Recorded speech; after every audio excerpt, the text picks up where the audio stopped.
వరిసేలు అడిగినాయి నీరు దాపెరైతేడాని పత్తి సేలు అడిగినాయి నెత్తురు జల్లెరైతేడాని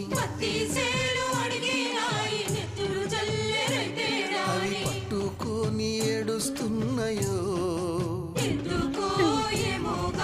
దొర్లి దొర్లి ఏడుస్తున్నాయో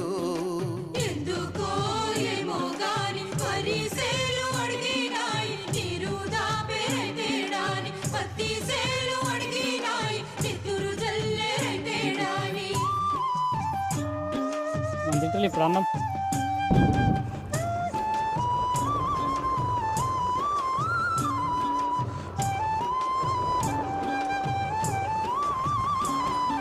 జొన్న సేలు అడిగినాయి వెన్ను పూస